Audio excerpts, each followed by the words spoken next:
Salam, hər vaxtınız xeyir. Mən Əli Tahirov. 15 mart 2026-cı ildə dövlət qulluğu imtahanına məntiqdən düşmüş ən çətin suallardan birinin izahına baxırıq.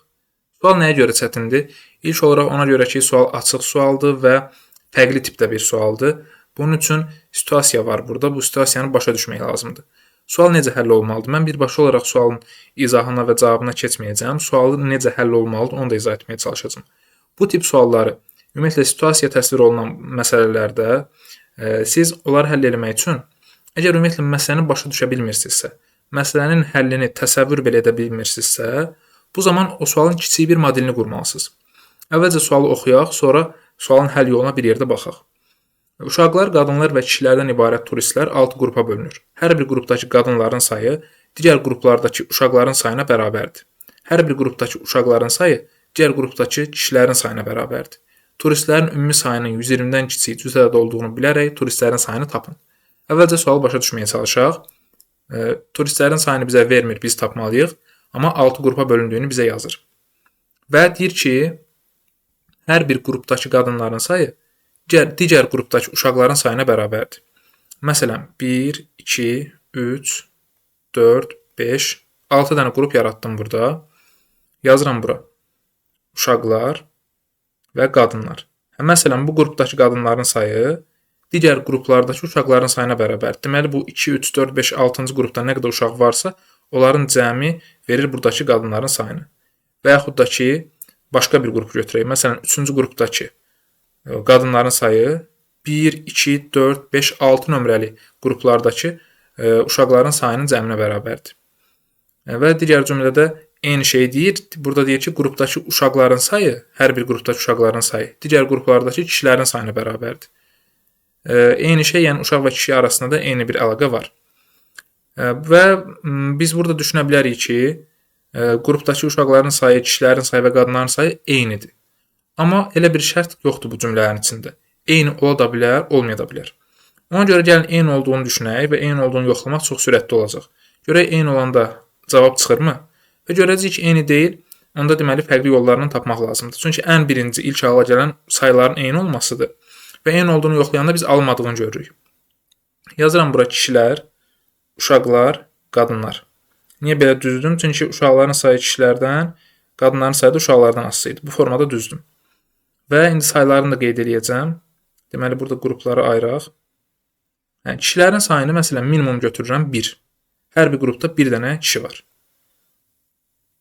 Onda uşaqların sayı nə qədər olacaq? Məsələn, bu qrupda neçə uşaq olacaq? Digər qrupdakı uşaqların sayının cəmi 5 nəfər. Yazıram 5. Onda məsələn, bu qrupda neçə uşaq olacaq? Deməli, bundan başqa digər qruplardakı uşaqların sayının cəmi, yəni 5. Deməli, hər qrupda 5 uşaq olacaq. 5, 5, 5, 5. Onda qadınları tapmaq istəsəm, buradakı qadınların sayı digər qrupdakı qadınların sayının cəminə bərabər olmalıdır. Digər qruplardakı uşaqların sayının cəminə bərabər olmalıdır. Yəni 25. Yazıram 25 və hamısında 25-25 yazıram. Elə bu qadınları yazanda mən görürəm ki, 6 dənə qrupda hərəsində 25 qadın olsa, toplayanda 150 eləyir. 25 vurulsun 6, 150. Amma mənə demişdi ki, ümumi sayı 120-dən kiçik olmalıdır, nəinki 150. Burada isə sadəcə qadınlar 150 oldu.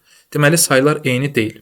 Deməli, hər qrupdakı kişi sayı eyni olmamalıdır, hər qrupdakı uşaq sayı eyni olmamalıdır. Yəni, uyğun gəlmir. Minimum götürəndə belə kişiləri 1 götürmüşdüm, uyğun gəlmədi. Amma bir dənə bir şey gözümüzdən qaçmadı ki, aralarında 5 qat fərq var idi. İndi keçirəm digər üsula. Onda eyni deyilsə, necə bunu tapa bilərik? Çünki 120-yə yaxın insan sayı var burada. Biz necə bilək ki, hər qrupda neçə nəfər var, necə qruplaşdıraq? Onda mən götürürəm belə olanda. 6 qrup var. Mən onda qrupları azaldım ki, ən azından bu sualın kiçik bir modelini qurum. Və oradan qanunuğunu tapım, suala tətbiq edeyim. Bunun üçün nə edəcəm? Deməli, qrupları azaldıram. 4, 5, 6-nı buradan ləğv edirəm. 3 qrup kimi başa düşürəm və ədədləri özümdən qoyuram. Say, yəni 120-ni falan unuduram, özümdən ədəd verirəm. Məsələn, tutaq ki, 1 kişi, o bir qrupda 2 kişi, o bir qrupda da ardıcıl getmək 3 olmasın, fərqi yoxdur, 4 olsun, 5 olsun, yazıram 5 kişi. Kişilərin toplam sayı oldu 8 nəfər. İndi uşaqları keçirəm. Məsələn, buradakı uşaq sayını necə tapacam? Digər ikisinin cəmindən. 2 üstə gəl 5, 7. Bəs buradakı uşaqların sayı nə qədərdir? 1 və 5. Digər necə deyirdi cümlədə? Hər qrupdakı uşaqların sayı digər qruplardakı kişilərin sayına bərabərdir. Yəni 1 və 5 toplayıram 6. Bəs buradakı uşaqlar 1 və 5 toplayıb, buraya yazıram 6. Bir dənə qaldı son qrup. Burada da 1 ilə 2-ni toplayıram 3. Kişilərin toplam sayı nə oldu? 7, 6, 3. Eləyir 16. Yazıram bura 16. Və qadınlar üçün də eyni prosesi aparaq. Gördük ki, 2 qat fərq oldu. Baxın, 8, 16. Qadınlar üçün də buradakı qadınları tapmaq istəsəm 6 üstəgəl 3, 9. Buradakı qadınları tapmaq istəsəm, deməli, digər 2 qrupdan uşaqları toplayıram. 7 üstəgəl 3, 10. Və buradakını tapmaq istəsəm 7 üstəgəl 6 eləyir 13. Qadınların toplam sayına da baxanda eləyir 32. Gördüm ki, arada 2 qat fərq oldu. Deməli, mən tənlik qura bilərəm. X, 2x, 2x-in də 2 qatı 4x. Sadəcə bir dənə diqqət eləməliyəm ki, burada niyə bəs 2 qat fərq olsun? Bu 2 hardan gəldi? Mən burada 3 qrup götürmüşəm və kişiləri, məsələn, uşaqları tapmaq istəyəndə bu qrupdakı kişilərin sayına baxmırdım, digər ikisini toplayırdım. Sonra digər uşaq qrupuna baxanda buradakı 2 qrup toplayırdım. Sonra da digər ikisini. Bunu tapmaq istəyəndə digər ikisini. Beləcə uşaqların sayı kişilərin sayı 2 qat olurdu. Çünki 3 qrup götürürük, hər dəfə birini saxlayıb o biri ikisini toplayanda 2 qat olur. Deməli, 2 qat olmaq məsələsi dəqiq olmaya bilər. Onda məsələn, ən pis halda tutaq ki, hələ də başa düşməmişəmsə, amma bayaqlarda görmüşdüm ki, 6 qrupda 5 qat fərq olur. Amma hələ də başa düşməmişəmsə, tez götürüb bu qrup sayını 4-ə artıra bilərəm. Qrup sayını 4-ə artıra bilərəm. Məsələn, heç qadınları yazmaram. Kişi və uşaqlar arasındakı əlaqəni qursam bəs eləyər. 4-ə artıraram qrup sayını. Bura məsələn bir dənə də kişi əlavə edirəm. Tutaq ki, neçə nəfər olsun? 6 nəfər. Kişilərin sayını toplayıram. 1, 2, 5, 6. Eləyir toplayanda 14. Onda buradakı uşaqları tapmaq istəsəm, bunları toplayıram, eləyir 13. Sonra buradakı uşaqları tapmaq istəsəm, deməli 1-i, 5-i və 6-nı toplayıram, eləyir 12. 12. Buradakı uşaqları tapmaq istəsəm, 2-ni, 1-i və 6-nı toplayıram, eləyir 9. Və son olaraq buradakını tapmaq istəsəm, 5, 2, 1-i toplayıram, eləyir 8. İndi uşaqları toplasaq, 13, 12, 25, 9 gələndə 34, 8 gələndə 42. İndi görürəm ki, 14 və 42 3 qat fərq var. Deməli, neçə qrupa bölünürlərsə, bir vahid aşağı. 4 qrupa böləndə 3 qat fərq oldu. 3 qrupa böləndə 2 qat fərq oldu. Onda 6 qrupa böləndə də, avtomatik mən başa düşdüm ki, 6 qrupa böləndə də 5 qat fərq olacaq. Madam elədirsə, mən artıq sualın həllini burada dayandırıb tez tənliyimi qura bilərəm. Yazacağam ki, deməli, kişilər x, uşaqlar kişilərdən 5 dəfə daha çox idi. 5x, qadınlar da uşaqlardan 5 dəfə daha çox idi. 25x. Bunları toplayanda mənə verir toplamda 31x. Deməli, cavabımız turistlərin sayı. 31-in hansısa qatları ola bilər. Yəni, elə 31-in özü ola bilər turistlərin sayı. 31-in 2 qatı. Məsələn, x 2 olsa, 31 vur 2, 62. 62-nin 2 qatı isə, və yaxud da ki, x 3 olsa, 62-nin 2 qatı yox, x 3 olsa, cavabımız olacaq 93. X 4 olsa, 31 vur 4 olacaq 124. Sual açıq sual idi. Onda mən hansını seçim bunlardan? Mənə demişdi ki, 120-dən kiçik cüt ədəd. Deməli, bunu xüsusilə vurğulamışdı. Onda mən 124 götürə bilmərəm. Gəldi 120-ni keçdik. 31 və 93 tək ədədlərdir. Cavab olur 62. Sualın cavabı 62 idi. Vaxt aparan və çətin sualdır. Deməli, biz bunu yaza bilmək üçün digər sualları çox daha sürətli işləyib vaxt qazanmalıyıq ki, biz bu sualı başa düşüb həll edə bilək imtahan şəraitində. Bəs necə oldu? İndi 62 nəfəri həqiqətən görmək istəsək, bu qrupların içərisində bölgülənmə necə oldu?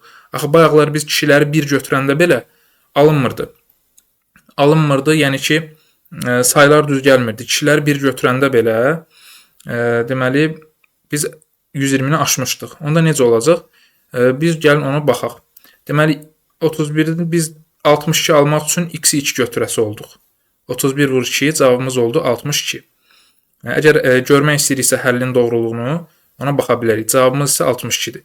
X 2-dirsə, deməli kişilərin sayı 2-dir. 5x 2 vur 5, 10. 25x 10 vurulsun 5, 50. Bizdən əslində sayılar bir-bir tapmamız tələb olunmur. 62-ni tapmışıqsa dayanmalıyıq. Amma görmək istəyiriksə ki, bu mümkündür ya yox, ona baxa bilərik. 5 və 6. Burada onda kişilər deməli toplam 2 nəfərdir. Onda bəzi qrupları deməli kişi sayı olmayacaq. Halbuki demişdi uşaqlar, qadınlar kişilərdən ibarət qruplara bölündülər. Amma orada bu qeyd olunmur ki, hər qrupda kişi var, hər qrupda qadın var, hər qrupda uşaq var. O qeyd olunmur. Yəni belə bir çaşdırıcı bir cümlə var. Hə, onda mən nə edə bilərəm? Bu 2 nəfər kişini necə bölüm? Ya 1 böləcəm, qalan qruplara 0 verəcəm. Fərq yoxdur hansı qrupa 0 verdim, hansına 1 verdim. Ya da ki, bir qrupa 2 verəcəm, qalanlarına 0 verəcəm. Gəlin sürətli şəkildə yoxlayaq. Məsələn, 1 1 0 0 0 0 verəndə bu qrupdakı uşaqların sayı neçə olur? Digər 5-ini toplayıram, eləyir 1. Bəs bu qrupdakı uşaqların sayı neçə olur? Digər 5-ini toplayıram, 1 və 0-lar elədi 1. Bəs bu qrup tapmaq istəsəm. Digər 5-ini toplayıram, 2 burada, 0-lar da burada. Elədi 2. Həmçinin burada da 2 olacaq, çünki digər 5-də baxanda 2 var. O birlərdə də 2, 2. Baxıram ki, nə baş verdi? Mən 2, 4, 6, 8, 9, 10 əldə elədim. İndi eyni şeyi qadınlar üçün yoxlasaq. Məsələn, bu qrupdakı qadınların sayını tapmaq istəyirəm. Deməli, baxıram ki, o biri 5-ində nə var? 2, 4, 6, 8, 9. Yazıram bura 9. Məsələn, bu qrupu tapmaq istəsəm. 1 burada, 8 burada. Elədi 9. Bu qrupu tapmaq istəsəm, 2 burada, 6 burada. Elədi, deməli, 8. 2 və 6 oldu 8. Bu qrupu tapmaq istəsəm, yenə 4, 6, 8. O birlərdə də həmçinin. Yəni 2-2-dirsə, deməli aşağıya da 8-lər düşəcək də. Özündən başqa yerdə qalanları toplayanda 8, 8. Baxıram ki, məsələn, burada 18, 26, 34, 42, 50. Qadınların sayı da eyni ilə düz gəldi. Uşaqların sayı da 10 olmalı idi. Kişilərin sayı da 2 oldu. Bu formada toplayanda da bizə 62-ni verir. Bu formada çətin bir sual idi. Bu sualları həmişə ən sona saxlamaq lazımdır, çünki bütün vaxtınız ala bilər. Sona saxlayanda da kiçik bir modelini qurub həll etməyə çalışın. Sağ olun, uğurlar, hələlik.